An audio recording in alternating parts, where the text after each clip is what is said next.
live stream. I think we could be live now, but it's not showing on my screen. So let's get live stream. Here we go. We're live, gentlemen. Good morning. Right. Good morning. I need to just mute this. Here we go. Lukey boys, late to the party. Hello. Cool. Welcome, mate.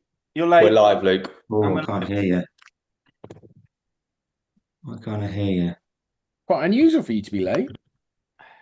Very unusual.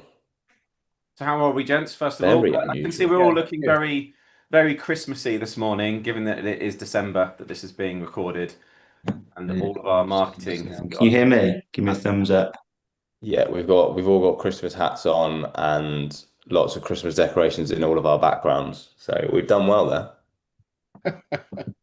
And then we've got basically our granddad joining in the bottom right-hand corner here, which is Luke. So, can you hear me? Hello. Oh, can you hear me? Yeah. I can hear you. Yes. Hey, there we go. Sorry, I can hear you now. Luke of confusion. Sorry. Doing good? Oh, have we hit the ground running? We're live, mate. We're live. The whole world is watching us right now. And Could be watching. That whole 42 people or whatever it was on the last one. We had quite a few watchers last time around, actually, I must admit.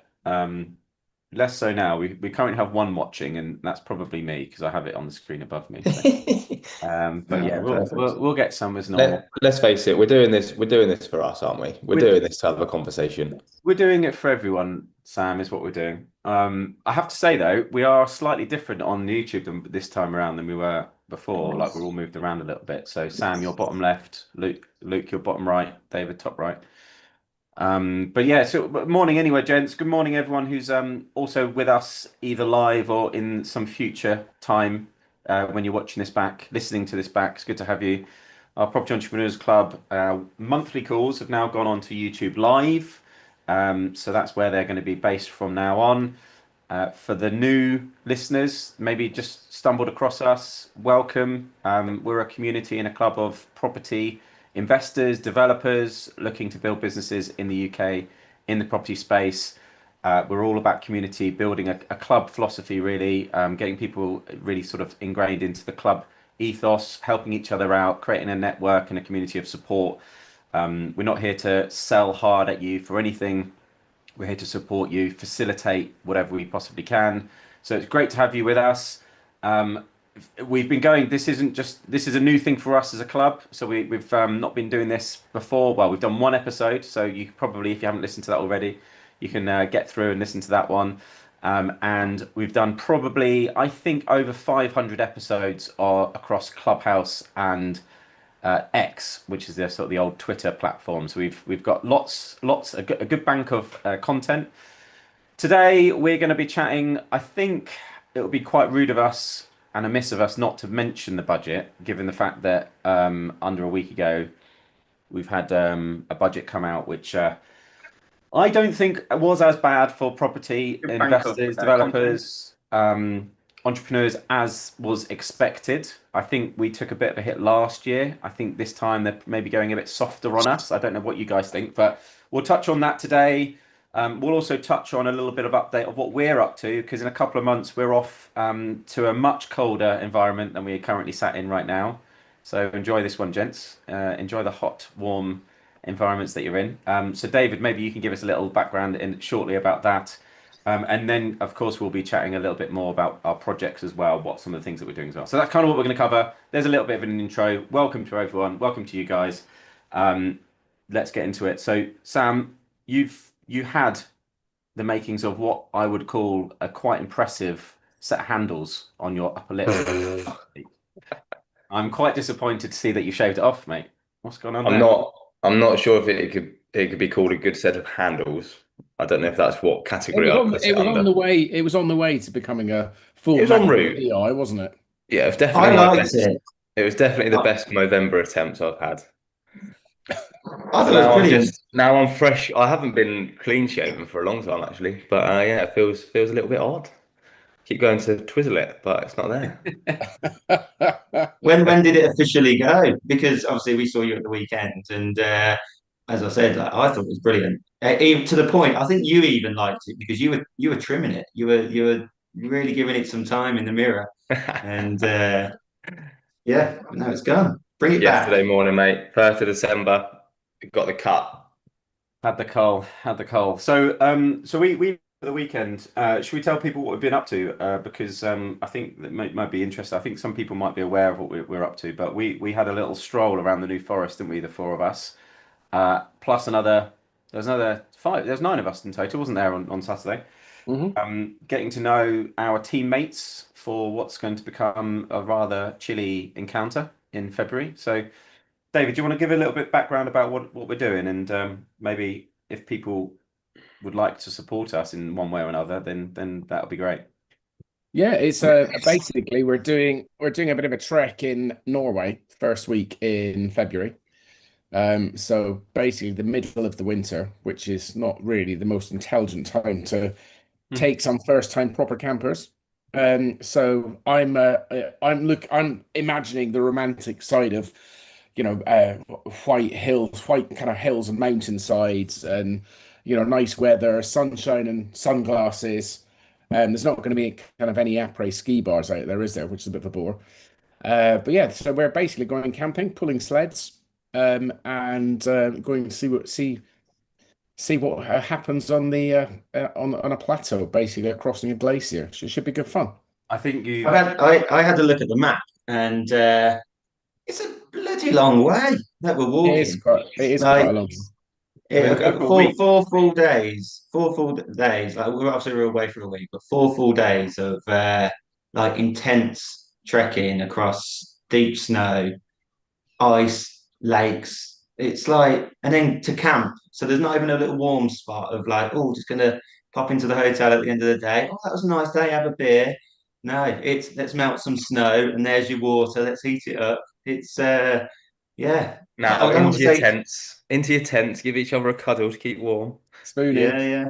Have a little tinkle in your hot water bottle, and that'll keep you warm for the night. That's My favorite bit that they mentioned was so obviously we're on skis the whole time, aren't we? Pretty much, apart from when we get Yeah, into our tent.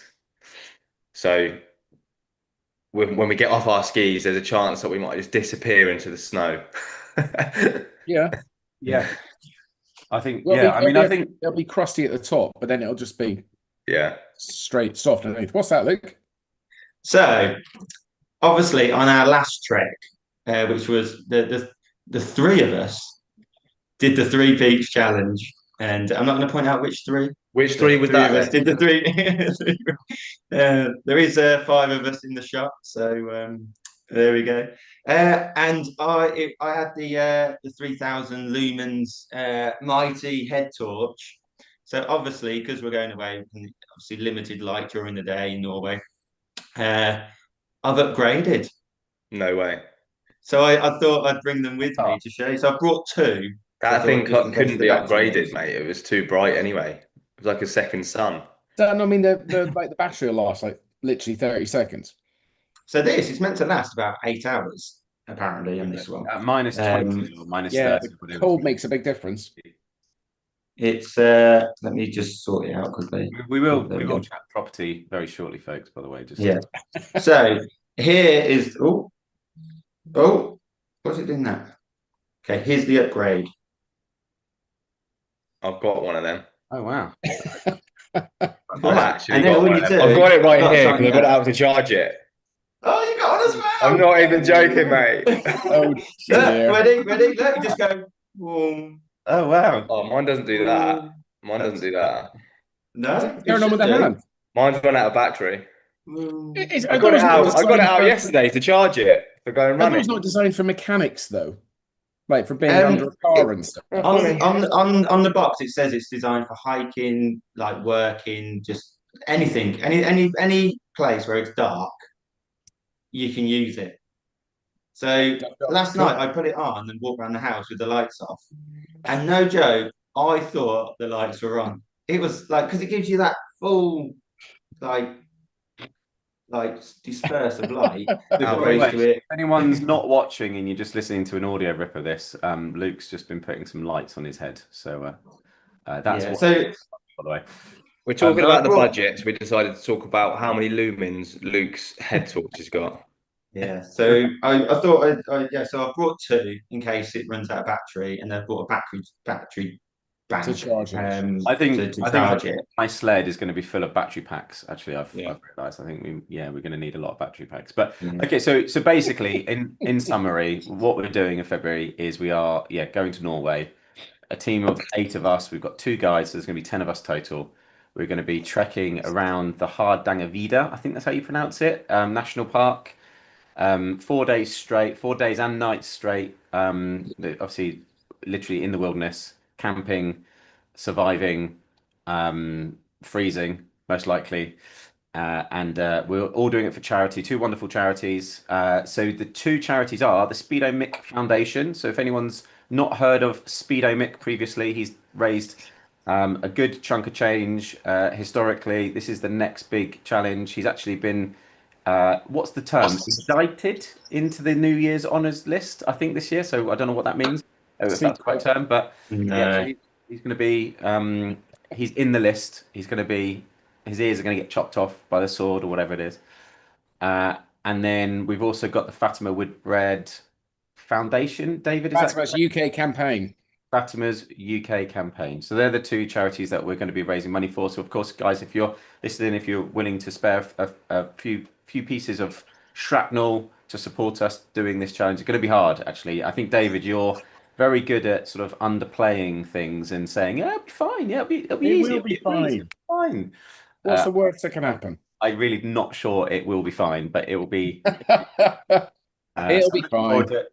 It'll be good. Yeah, we'll have fun. We'll have a lot of banter, and we'll try and obviously record a lot of content and things while we're there. So yeah, that's what we've got coming up in February. So we'll get some links if we can below the video here, and certainly into our WhatsApp group as well. So if anyone's not in part of our WhatsApp group, head over to our website, propertyentrepreneurs.club. Wait about 20 seconds and a pop-up will jump up, and you can put in your details, and yeah, it'll get you redirected, that's the word, to the WhatsApp group. Completely free. Come and join us, and another 300-400 or so developers in there. So let's talk about the budget. Let's talk a bit about property. We've chin-wagged for a little while. I suppose, first of all, did anyone actually listen to it live? I did, but did Didn't anyone watch it live. listen to it? No, I started to listen to it live, and then I turned it off, and I turned it off because I was like, this is all going to be put on for a show, and you're not going to get the true reality of actually what is in the nooks and crannies of it. You're just going to get those at high level. Let's talk about the good stuff. Let's talk about how we're supporting the country and moving forward. But actually, in reality, there's going to be a lot of little bits that are all hidden, and we've got to it's then uncovering them and working out, okay, is it good or is it bad, kind of thing. So I cut out after half of it. it's just a theatre Um, show. It's a theatre show. That's all it is. A theatre show. Yeah, I agree. I almost did the same, Luke, and I was like, no, I'm going to stick through it. I'm going to see exactly. And I think I probably watched about an hour, and then got bored. But I agree. I think there's how it's presented, and I suppose this is like a lot about life now, really, isn't it? You know, we sort of see and we absorb, and we kind of, what's the word when you take in a load of content, and a lot of that is bells and whistles, right? A lot of it's for show, like you said, David. And you know, a lot of it, the first 20 minutes was just Rachel Reeves saying how great they've been and the stuff that she's doing and her budget and the things that she's supporting. But you got to kind of look beneath all that. I mean, I think the main couple of points I think for us is that, well, first of all, you've got the council tax or additional council tax on properties over, was it 2 million or 2.5 million now? I need to 2 million. I think it was 2 million. Um, so that was an interesting one because, so basically from 2 million to 5 million, it's good. Well, if your property's at 2 million, it's an additional £2,500 a year that will be paid. That's additional. I seem to think that was stated as well, on top of existing council tax, and then it scales up, we believe, to 7,500 for 5 million. So for a lot of people, that probably won't be the case for investments, probably. I wouldn't have thought. I doubt very few people have got like buy-to-let properties that of that value. I think it'll be interesting to see whether you've got like a single block of flats, for example, whether that would qualify. If you've got a single block of flats on individual, no, on single titles, so you haven't split the titles out, maybe a block of 10, block of 15 flats, and the block is worth over 2 million. It'd be interesting to see whether that's applicable or not. Probably not, because each flat will pay their own council tax, maybe, but a bit of a grey area there, I think. Does it fall under council tax then? So I know Yes, that they kind of announced it as like this mansion tax or what have you. yeah, yeah. Because I think it's residential primarily. So it's trying to hit the people with sitting on large assets. So it will be its own council tax band effectively. I think it's So the, it's a the certain question I have, and the big question mark that sort of sits above my head, is like I bought my house for £1 million. Now, in obviously, I don't own a house that's £1 million, but let's hypothetically say my house is worth £1 million, and I've been living in my house now for 40 years. So my house now has got to be worth like, I don't know, 4 or 5 million or whatever. I don't know. Who says it's now worth that? Do I have to then pay for a valuation every year to say whether my house is worth below or above 2 million? So Yeah, even I bought a house, I bought my house last year for 1.5 million. Do I have to then get it revalued every year or do they just say, okay, you bought it for 1.5, this is what we think it's worth, so it jumps into this category? So someone assuming your house is worth 2 million. And then where does it go from like, oh, your house is worth 1.9 or just under two? I don't know. I think it's a real difficult. You're agreed. just going to have to pay for a valuation to justify why it's not over Yeah, the 2 million. So then you're looking for a down valuation. yeah. yeah. So And then is will there it be on existing backhanders? properties over this value, or is it on new purchases going like on from this date? I'm not too Sure, sure. surely it'll be worked on an index basis, just using the property portal, the DNA of the property portals in some way. But then again, if you're buying something that needs work, at what point, if you buy something for 175 that needs a lot of work, at what point would you then value it at the redone value? Or would they work on the basis of mortgage application values or finance application values? That would make sense But because only it if would there's a be, mortgage on it. yeah, There but was that would be clear. But yeah, story. you're quite right. There was a story I heard last week of a lady. She lives in Wimbledon Village area. I think she bought the property 40 years ago for probably something like £70,000 or whatever it was, £100,000 when it was, worth, I suppose all relative, but compared to today's prices, it's now well worth over 2 million. She lives off state pension. She doesn't have any income. She's in her 80s. And then all of a sudden she's going to be expected to pay £2,500 a year on top of Yeah. what she's already paying. Plus, like you said, Luke, I mean, we were talking about this the weekend when we like, who's going to then value it? How is it going to be valued? Like, how is that going to be argued that it's going to be worth something? Are they just going to log on to Zoopla Index and be like, oh, it's worth 2.6? That's not good enough, I don't think. And probably it's all going to end up on us lot, whoever to pay for that additional work, right? Because the state are certainly not going to pay for it. So I find it very interesting. It'll be automated in some, it'll be automated in some way, and it'll be linked in some way to something, whatever else HMRC and HMRC Connect are set Mm. up to do. I would imagine it has to be automated, which then, I mean, I think there's going to be quite a big variation. I mean, if you even if you look at mortgage valuations or valuations on anything, there's going to be a variance of about 10%, isn't there? So you're really looking at arguments from anybody who's got property worth anything, probably 1.75 up. And then, are you then going to get people who are potentially going? You probably will get people actually. I'm sort of answering my own question here, but get people who are then going to hash the properties to down value them. If you're sitting in and around the £2,000 mark, is it worth maybe taking a window out of one of your back bedrooms, closing? Somebody mentioned that at the weekend. Are we Yeah, going to undo an extension or remove a garage or fill yeah, in a swimming pool to downgrade the value? Like you could get one of those like hidden doorways. It's like a cover, bookshelf, or like it's a fridge, but actually you open it up and it goes into another room. So when the valuator comes round, you're like, yeah, it's only I don't know, 150 square meters. And really, you open that fridge, and you've got another 75 square meters kicking out there. So The yeah, that's an interesting one. I mean, that one, I think for us, I suppose entrepreneurs, investors, developers, I don't know unless obviously our private homes are worth more than 2 million. I think that will obviously be where we get impacted. And I thought, of course, it's going to hit the middle classes, and that's the point. That was always the point of this budget. I mean, that's Labour kind of for you, really, a little bit. That So one, supposedly, sorry, just to interrupt while we're still on this point, supposedly it's going to come in 2028 and a valuation exercise will be carried out on properties with values based on 2026 market values.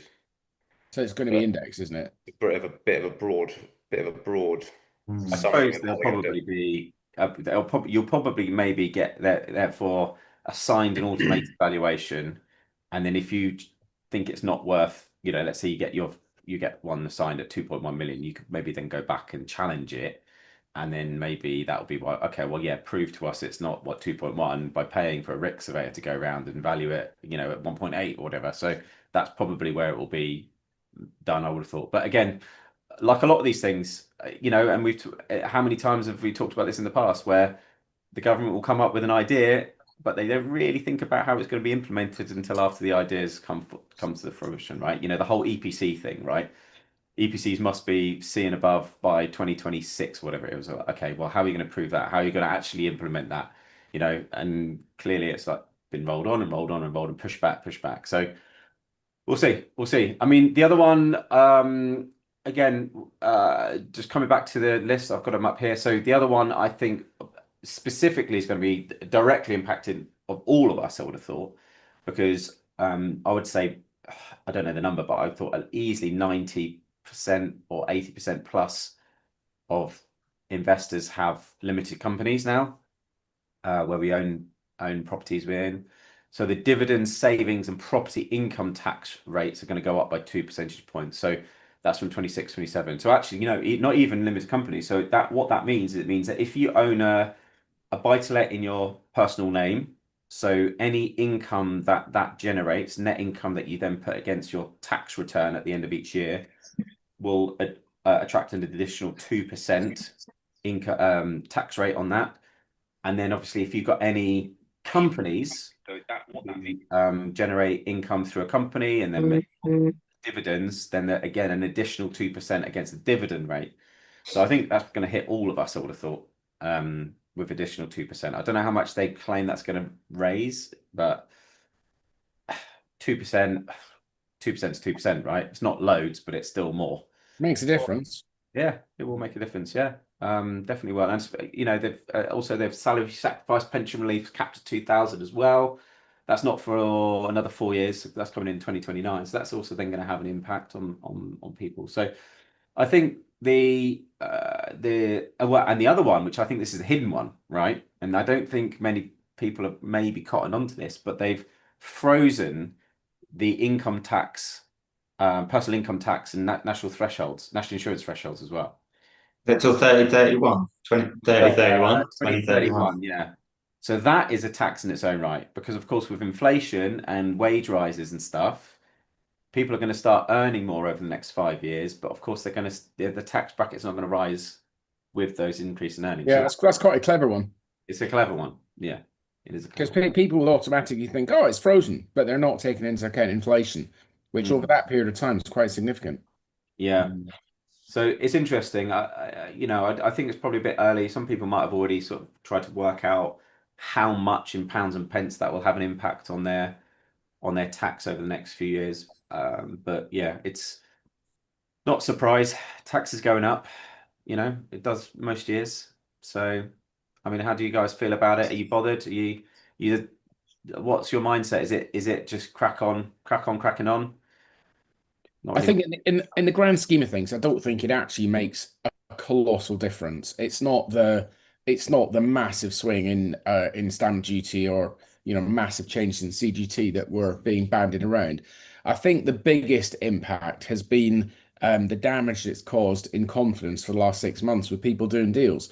The number of people who I've spoken to who've just not proceeded with something, whether that's purchases or sales or just things in the marketplace on the basis of what might happen.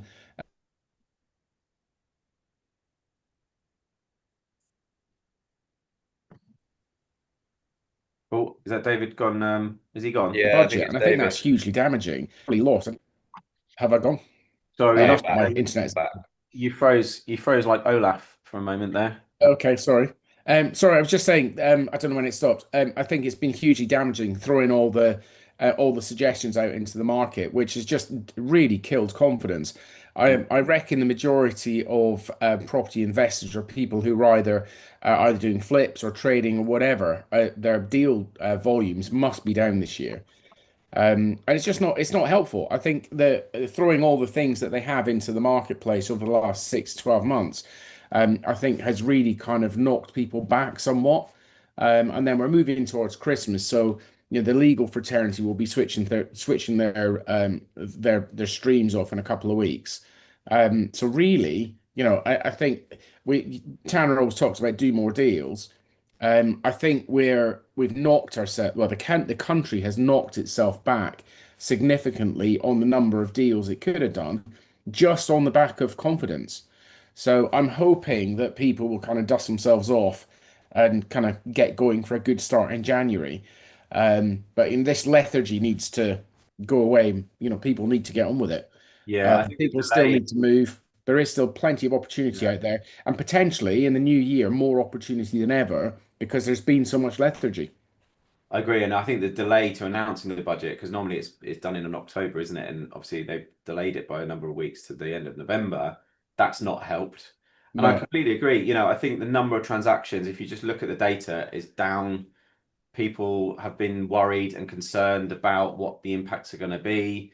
I think naturally people have been tightening their belts for a little while anyway. So the economy is certainly, I think, feeling it a squeeze a little bit. I'm not sure how much I trust the published data about inflation and economic growth and etc.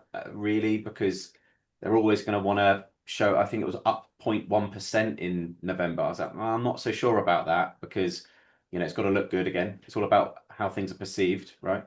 it's perception as opposed to reality and the impact on the ground. Yeah, and I agree with you. I think we've hit a bit of a stagnation phase at the moment.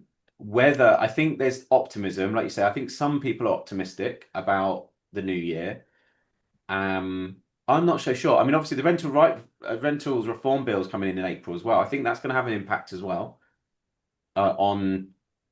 on the number of people selling. I mean, we actually had we got a message through today, didn't we, Sam, this morning? Somebody who's got an HMO, they're looking at selling it. I think again, why, if you've got an income coming in already, why are you selling? Again, probably to do with rental right reform, Yeah, rental. and tax and the increase in the tax, isn't it, on the rental Yeah. income? Yeah. So I think it will bring more units to the market. The question that remains outstanding a little bit is who are the people who are going to be buying it? Because it Yeah, feels like 'cause they're squeezing these private investors, well, they're trying to squeeze private investors out, the smaller investors. And a lot of these investors, I feel, are just kind of people have an image of a landlord in their head of being like super rich, but actually, the everyday landlord is they're making their bread and butter by having a couple of properties and looking after them and renting them out. And these are the people that are going to get squeezed out and ultimately want to be selling. And then, as we know, these big banks and these big developers they're developing to rent, they're buying up rentals to then hold in their portfolios. So what happens when they absorb everything and the little guy, as it were, gets pushed more and more out? Who's in control and what happens to rents? Like that's the thing, isn't it? Like further down the line. The big question is like how many people are aware of it? Because again, as you're saying, like I think I don't have a clue what the percentage is, but I think it's quite high that most people only have sort of like one to two properties, let's say. So again, they're normally people that are like, that's my retirement pot. That's what I'm just going to leave it there until I hit retirement, and I'll offload it. So I don't know how aware most of those landlords would be. Like, I feel like we've got our finger on the pulse like all the time. We're constantly looking. It's yeah, it's what we do. But actually, I think if I went and spoke to a few people I know who've just got like one buy to let, well, there's the chippy I've been using.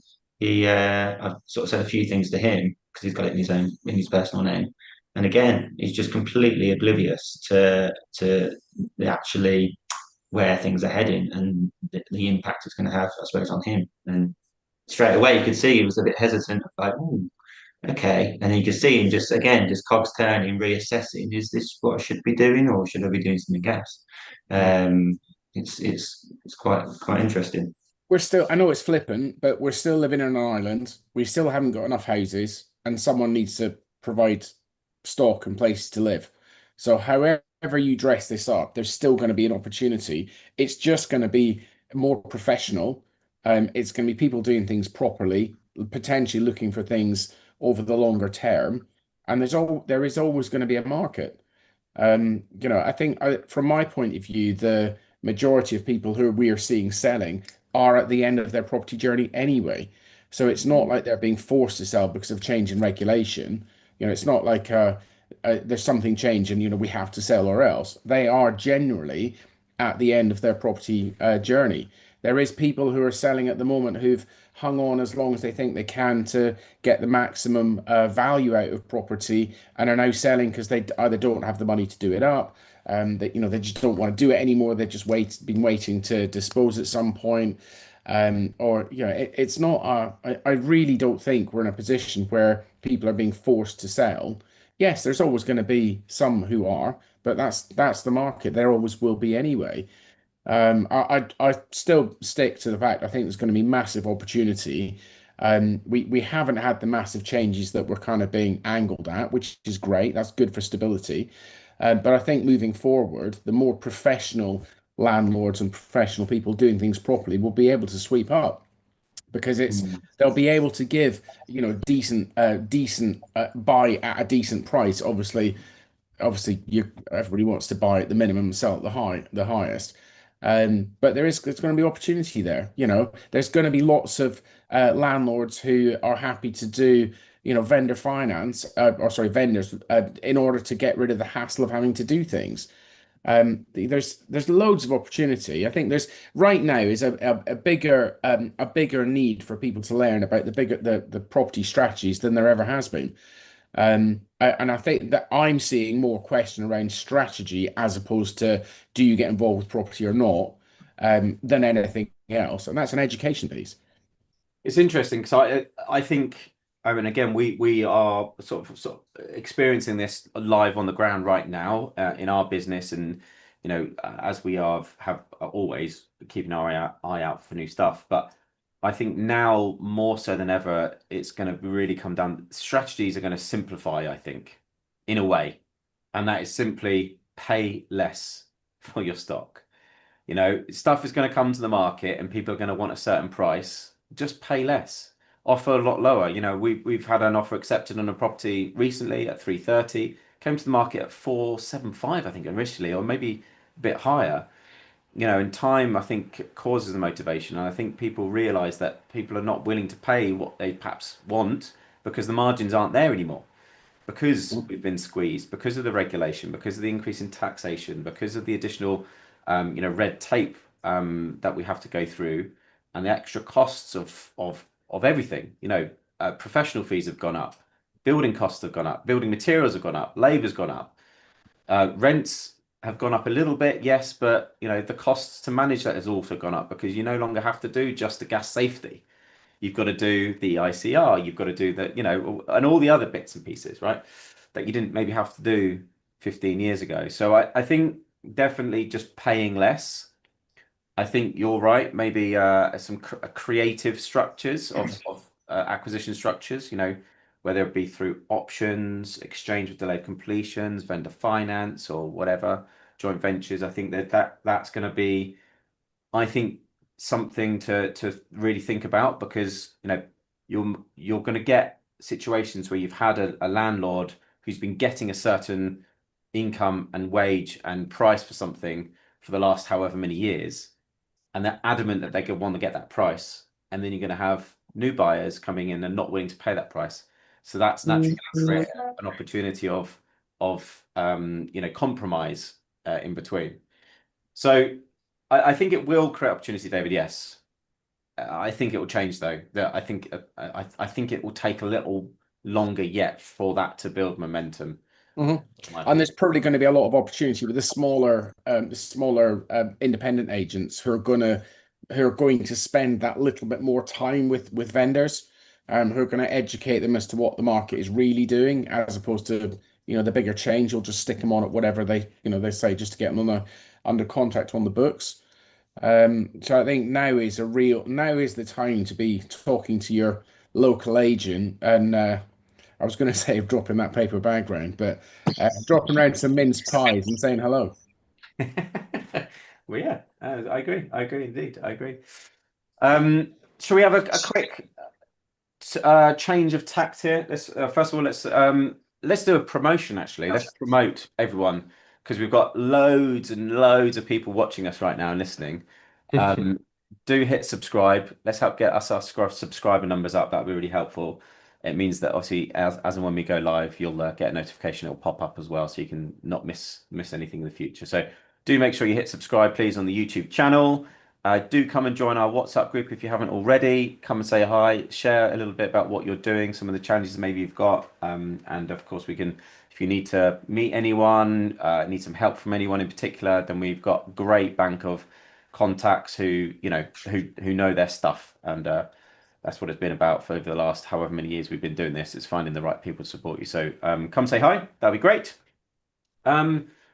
So Luke, go on then, mate. Go on. You were going to say something. I was going to ask you a question, but if you want to contribute, I'll let you ask my question, because my question to you is probably a lot lower than what you're about to ask me. So you ask me your question, and I'll ask you my question. There we go. I might have to. Caring's caring. I might How have many to. lumens are in your head talk? How many lumens in your light? I'm packing a lot, Sam. Packing a lot. I know. Anyway, too early to be sharing that information. I'm going to ask you how the hotel's going. How's I know this kind of probably Yeah, it was all going really well until sort of come Friday, and the weekend it just was an absolute bloody nightmare. No, obviously we had everyone over the weekend.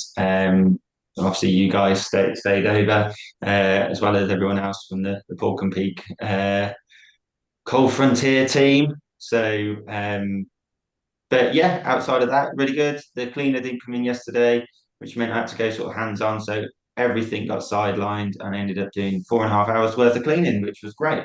But jumping back to sort of like where you were saying about like money and costs and stuff, and sort of that sort of running the business is, I think you just have to be a little bit tactical with it, and a little bit like, yeah, you just got to play with the cards that you're sort of dealt, I suppose. But at the same time, thinking like, okay, how can I be a bit strategical with this? As a prime example is kind of like employees' national insurance. It's like keep the employee under the 12,000 threshold, and then you don't have to pay it. So instead of me employing a full-time cleaner, I'll employ two or three, because then that saves on the employee national insurance. So it's again just doing things like that. Still doesn't bloody work, because they still phone in sick, and then I'm like, oh, I'm two cleaners down. Okay, let's get the marigolds out. But no, it's really good, going really well. Considering we are now in December, we're sort of been 80-90% occupancy through the entire time. So actually looking at the turnover as well from say August to now, it's been going up, which is good. So hopefully again, with certain sort of bits of marketing I've been doing, I've seen the bookings go from like booking.com Airbnb to more direct.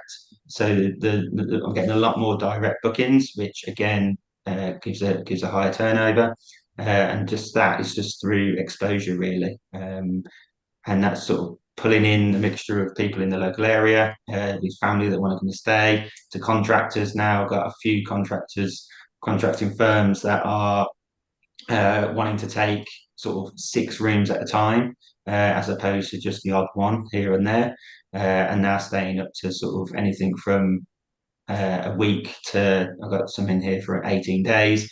I've got one guy that's been in here for 6 weeks. So again, it's having those long-term guests over these winter months.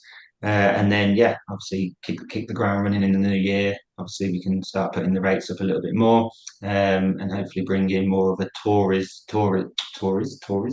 a bit more tourism into the area. So, yeah, all's good. Actually, flipping that on its head from good to bad is I'm trying to think how to explain it. Part of the building we've currently got a planning application in. Now, because of how we want to use the building, it's become a little bit wishy-washy with the council to understand how they move forward with the application, and they're finding it quite tricky. And I think the main thing is because we're running an apart hotel, it's now it's a new thing to them. They're not aware of it. There's not really many in the area, so they haven't had to deal with it. So doing that change of use from a C3 to C1 is just kind of like completely alien to them. So how they're now going forward is they are happy to accept the planning application and approve it, but they want to they want to put I can't think off the top of my head, habitable, all comes into like ecology kind of things, because we're near the Solent. We come within the boundary. Again, my terminology is not special protection area.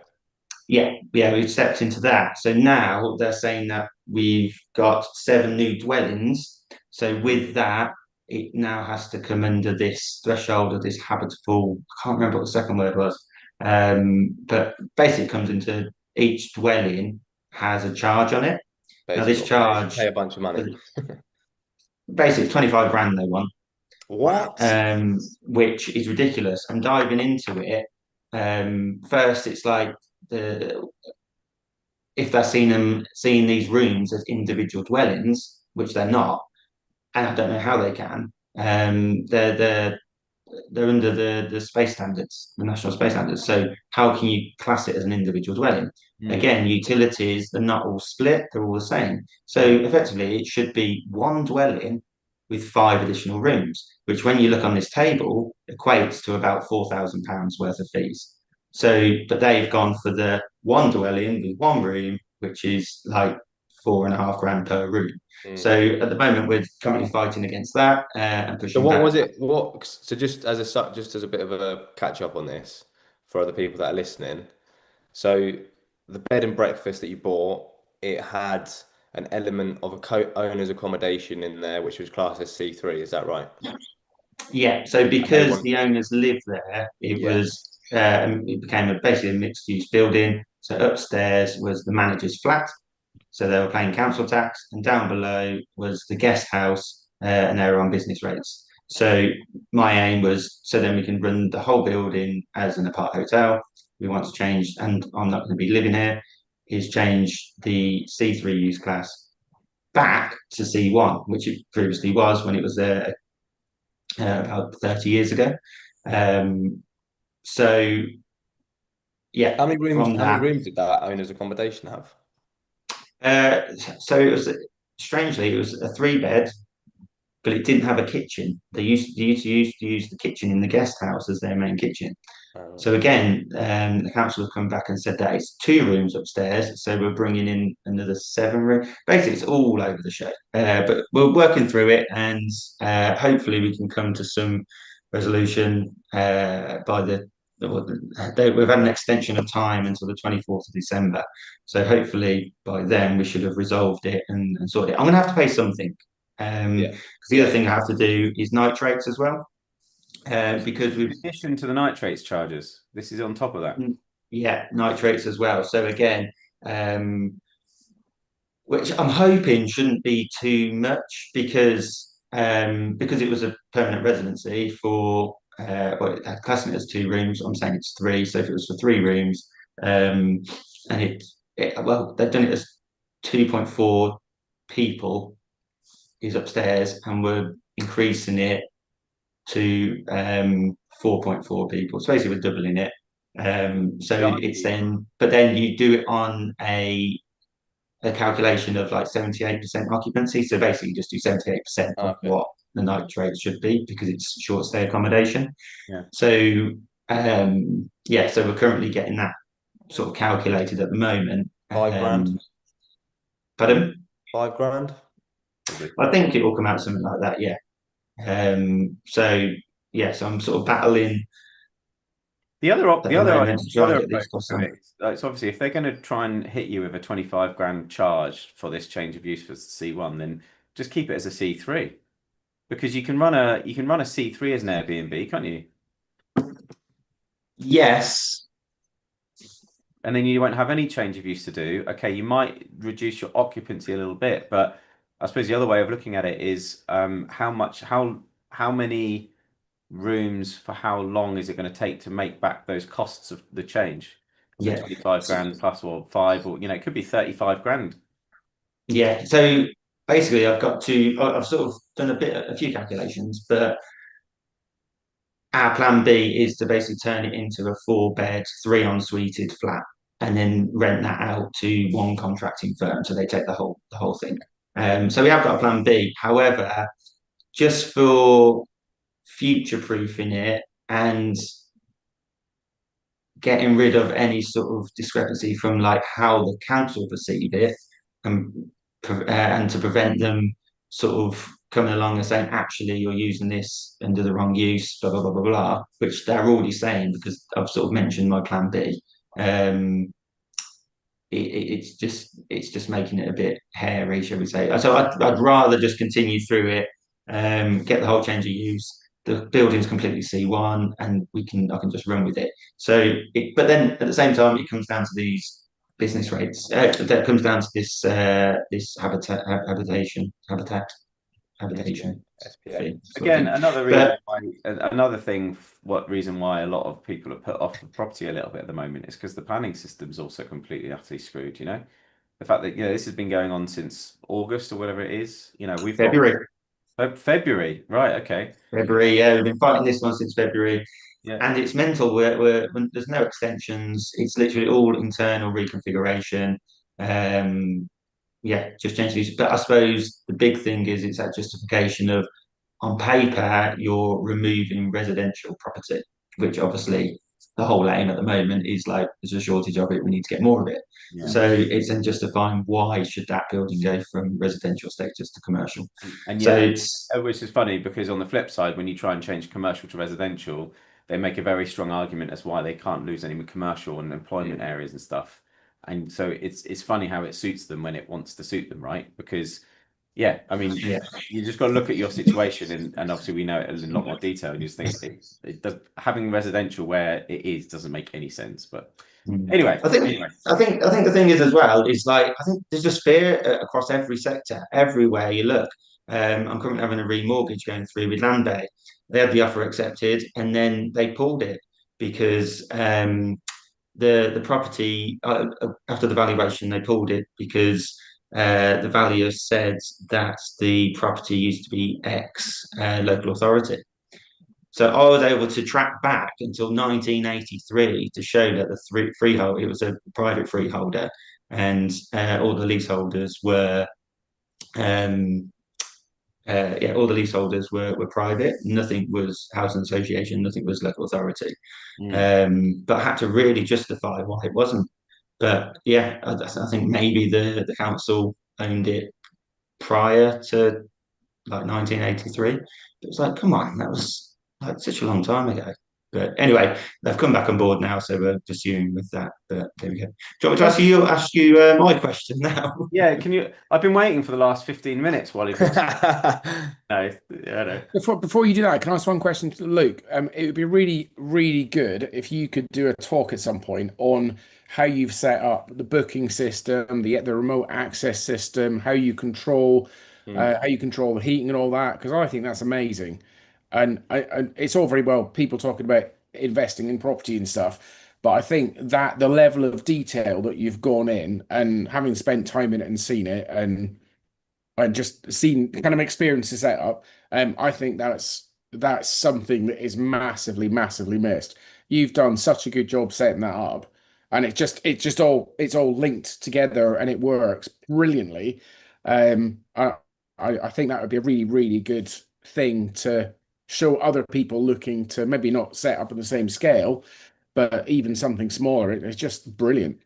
Mm. Systems are Yeah, yeah, fantastic. no, definitely. And I suppose that comes down to the whole world that we're stepping into, of the world of AI, and how we can use automation and systemizing things to help keep costs down again, and then to yeah, sort of move forward, knowing that it's sort of future proofed as well.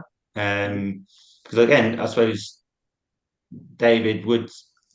Well, I've been listening to a lot of podcasts on sort of AI and the future, in terms of everyone's sort of saying that jobs are obviously at stake, and yeah, it's people are going to be twiddling their thumbs in certain sectors. I suppose, have you seen anything come out from lending in terms of the AI space in the future? Because obviously, if we're taking out these products that are like for the next 30 years, is there certain sort of occupations where people are, where lenders are going, actually, that occupation now is super vulnerable to AI and them losing their job in the next 5, 10 years? Not yet. Not yet. Not yet, seriously. I mean, yes, though a lot of lenders have been looking at longevity of the ability to work for. So if you're like a construction worker and you're 65, they're going to ask, is this person realistically going to be able to work past 75 or 70? But no, with regards to a marketing job or a graphic design job, for example, no, not yet. Do you think it will come in, like where they'll stop lending to I certain think because it's too vulnerable? I think they'd have to be we'd have to be talking about risk to industries, Mm. as significant risk to industry to entire industries prior to that. Otherwise, you could live in fear. This could be a Canada good is conversation for dying to next be time, actually, couldn't it? Diving into a little bit of like Canada AI is dying to be asked a question. Yeah, no, I think it's a good point. Maybe Sam, that's a really good point. Maybe that's our next topic. We'll talk about AI, I think, because there's some bits in AI that I've been looking at as well, and maybe some other tools and things. And people, people come to me. I have a lot of conversations with people, obviously within the club and at events and yeah, etc.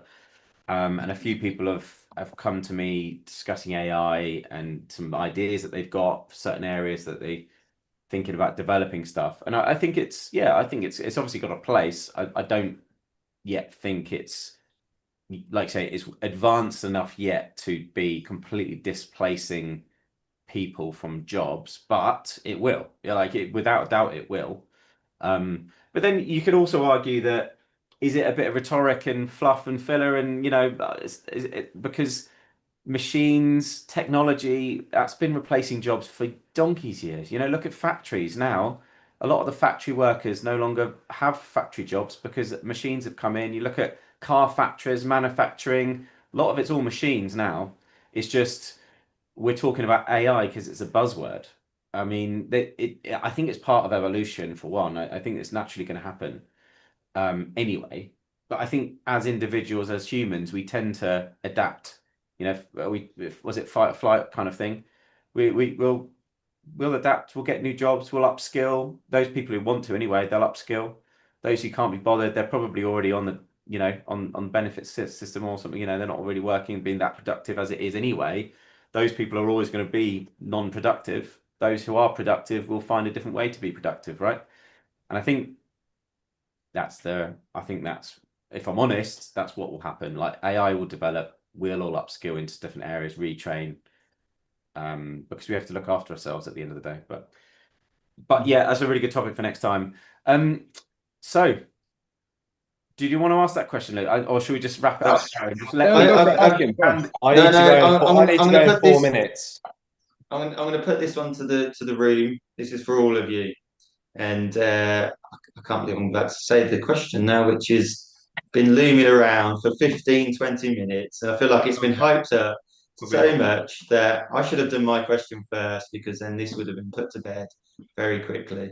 But to all of you, and I suppose Tanner first can answer, I suppose. Have you got an advent calendar? And have you opened it today? oh, David was literally ready to go with that one. I've already eaten mine. Oh, I haven't eaten day 2 actually. I do have an advent calendar this year, actually, Luke, and I have to say, most years I don't get one. So, and most years I go way over the top for advent calendar for my wife. But I haven't done one this year, and it's quite nice because she's got me something, so it's good. No, what is it? It's Dolly mixtures. Maltesers one. It's I Maltesers. thought you Nice, were nice. going to say there's a shandy behind each door.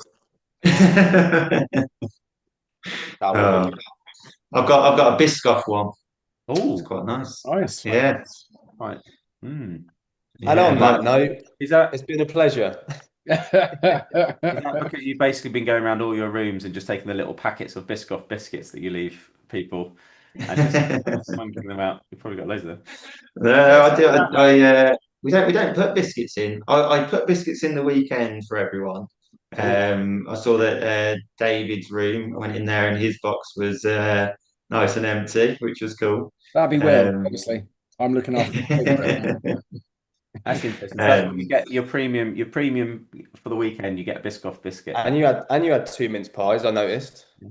Well, 1.5, because Mick ate half of mine. Oh yeah, that's true. Yeah, Mick had like 3.5. Very rude.